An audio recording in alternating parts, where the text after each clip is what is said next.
How to change email address on Telegram. Hello everyone, welcome to this channel. I'm Emily and I'm here to help you out today. So without any delay, let's get started. So first of all, launch the Telegram application and make sure that you're logged into your account. Then tap on the hamburger icon at the top left corner of the screen and then tap on settings.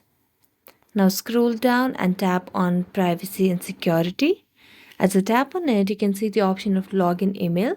So right now you can see the email ID. Now tap on it and you can see the option of change email.